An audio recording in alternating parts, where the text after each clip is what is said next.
Greetings and welcome to another Diablo 4 build video. Today I want to show you the Gorilla Thorns build that is mainly using a basic attack called Rock Splitter and then scaling with Thorns. So let's get right into the abilities. In the skill tree, as I mentioned, we are using Rock Splitter, but we only put in 1 point because the scaling of it isn't that great when you put in more points than that.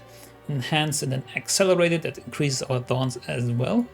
And over here on the core section, we only got follow through, enhancing our basic skills, especially our third cast of basic skills. And we will always hit with the third cast because we're using a specific unique. More on that in a second. Then moving on to the focus skills, we are using Toxic Skin together with Replenishing, giving us a bit more Thorns damage. And Mirage and Restrained Power, Apex to get more damage against vulnerable enemies, and Diminishment to reduce the damage we take from them. Going over the defensive skills, Armored Hired, it's a very good skill to build up Resolve, and also if we activate it, we become unstoppable and we gain a 100% block chance. We are scaling with block chance as well due to a legendary aspect that will also show in a second. Then we add Perseverance for more damage reduction, as well as Counter Attack with Adaptable Counter Attack, Scourge with Adaptable Scourge for healing and for crowd control, and then Patient Guard, Auspicious, Bastion, all for Thorns and for more survivability. Moving on to Potency, we got Resilient and Dominant as well, and then Potent because we are using the Jaguar Ultimate, the Hunter, giving us a nice uptime on Supremacy and Resolution whenever we use it, which we can pretty often. We got Adaptive Stances right here, which for the most part will be up with Gorilla because we're using Gorilla skills all the time with our basic attack. And then we are swapping due to using like the Hunter or Scourge, Counter Attack and so on, swapping quickly in between, which gives us an increased core stats by 50% for 5 seconds. So all this makes more sense when we go over the gear. First of all, we have Loyalty's Mantle, giving us a huge base spirit reduction, which we don't really need because we're using a basic skill, but it gives us 60% cooldown reduction, and more to the point, it gives us 100% more potent spirit hole choices, which match in the Gorilla part. So casting a Gorilla skill deals 100% Thorns to enemies you hit and grants a barrier. So this will be double the effect, so it will 200% Thorns to enemies you hit. So that's why we're going with Thorns, and also we're using Gorilla here to match the Spirit Hole choices. Other than that, we are using Razor Blade. I have one with 2 GAs, so it has more Thorns than normal. And the unique effect is not that strong, but we don't really need that necessarily because we're not using Thorns to do damage per se. So the Thorns themselves do not do damage, but the Thorns add to our attack damage. Other than that, we got Menacing Adventurous Gloves, which are not really great in terms of affixes. What you're looking at is resistance to all elements because it's a bit of a weak point due to the unique slot or the chest slot being taken by Razor Blade, and we cannot put like something with all res or something like the turrets right here. So we need all resistance somewhere else. This is kind of neat, but you ideally want attack speed on it together with the all res and the max life, for example. And then Vortex Size, since we are casting Vortex through our Rune Word, I will show that in a second, and then basic damage makes sense. And then I got these legs, they're also not super ideal, but they will do for now. Also give me more Rock Splitter size, which is very good and very convenient. We got Rakanof's Wake, just giving us another huge boost to all res, and then as well cooldown reduction. And this one is the Moneymaker Sipason tech, which does the following. Gives our basic skills the ability to always attack with the third cast. So each basic skill of the Spiritborn has like a 3 attack combo, and usually the third attack is like the strongest. So now we don't have the combo, we always attack with the so to say third attack. And they also deal more damage, and the third cast of the basic skill also strikes 3 times. So there's still like kind of a combo, but not like per se. But if we strike 3 times, then the third will strike 3 times. That kind of is 3 times, double times. Anyways, also we have a chance to deal extra damage. As you can see, this weapon isn't even ancestral, and it's only masterworked 3 out of 8. So you can't even scale higher with this. Another part of the gear that's not ancestral is this amulet, which is not 100% ideal. It has total armor and it has +2 apex, but instead of max life, you'd want something with plus dexterity. We also got the patient guard right here and another basic damage. With the rings, they're kind of nice, and you need this lucky hit somewhere on your gear. Lucky hit to make enemies vulnerable. Lucky hit will proc pretty often because basic skills inherently have a high lucky hit chance. You can see here 29%, and we are attacking fairly often. So this will proc almost all of the time. And we also have an AoE, so it will affect almost any monster that we hit.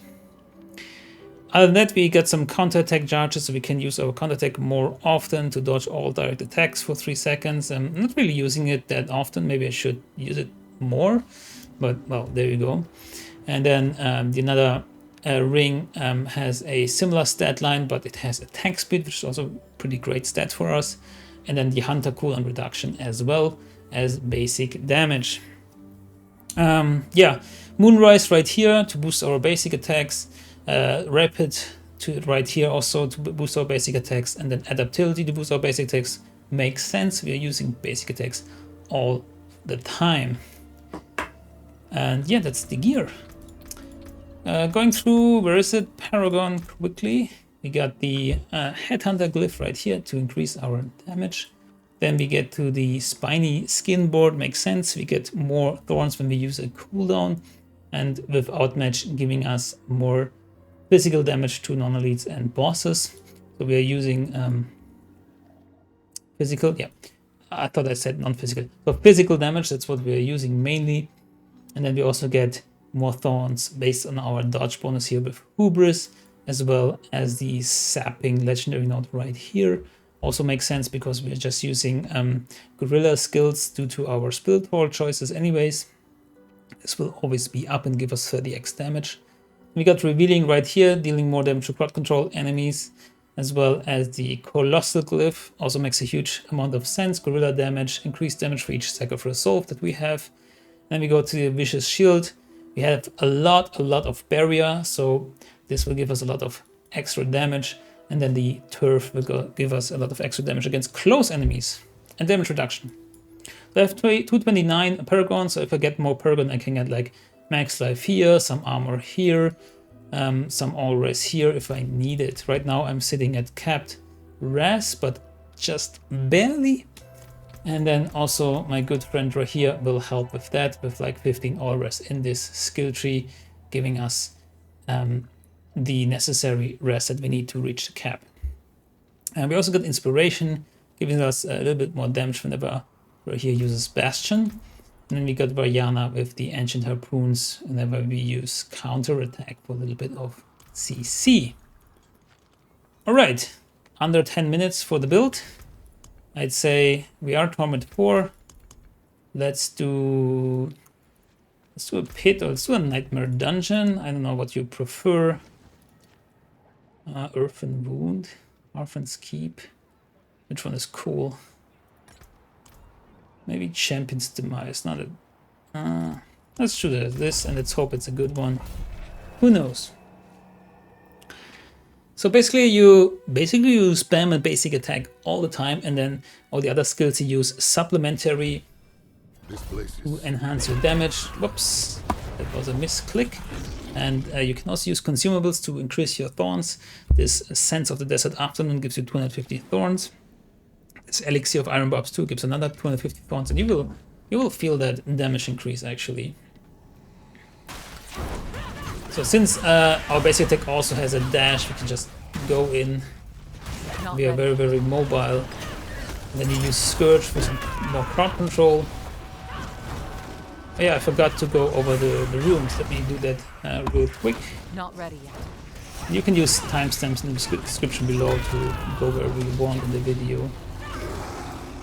So we got the Grinding the Stained right here, Siavat. If I cast the same non-channel skill 3 times in a row, and I need to do that 2 times or 6 times in a row, which happens with Rock Biter, or with Rock Splitter a lot because I'm just spamming it, then I will cast Horror Decrepify, which is a huge and a great skill to slow the enemies down. And then we got Buck Cry, Celestian Unleashing. If I travel 30 meters, I will invoke Spiritborn's Vortex. So this is not ideal. You can also use something else that will give you the offering. It is good if you're running around a lot, which I'm doing mostly with most of the content. Not ready yet. But you want something like maybe even the one that gives you offering when you stand still. That might even be better. Depends on your playstyle a little bit. So we go through here, we're just spamming our basic skill.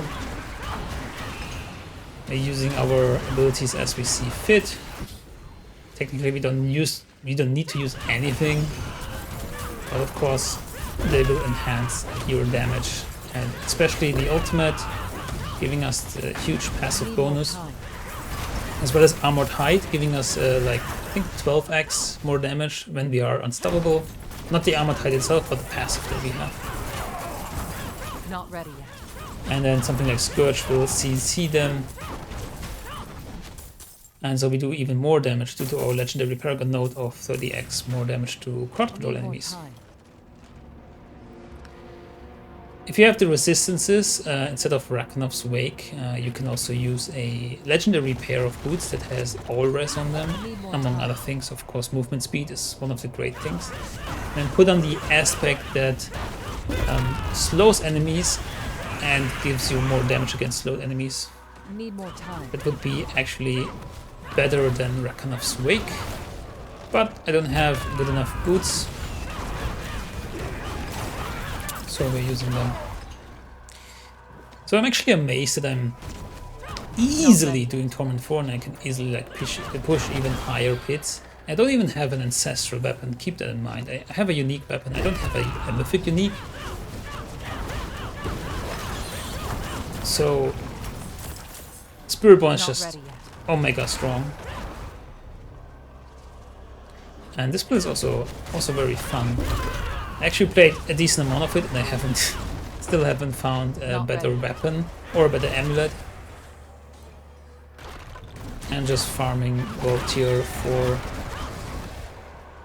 Whisper Caches, doing some pits to rank my glyphs. I think one of the glyphs is not yet legendary, or maybe 2. So there's still some room to improve.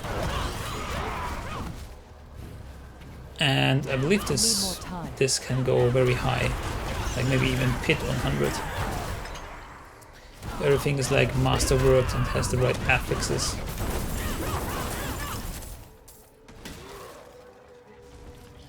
So then we have a boss in this nightmare dungeon, which is good, and we can show off the boss fight, which is, you know, just standing there. That's why maybe the rune that gives you offering when you just stand still might be better, because you will see in a second. And then again, Vortex doesn't really do much against the boss, so I use all my cooldowns. Boom. There you go. Got that dungeon clear on Torment 4. And this is the Gorilla Thorns build. I hope you enjoyed this kind of video. If you did, please subscribe and like the video for more content like this in the future. Enjoy your day, good luck, have fun, and goodbye.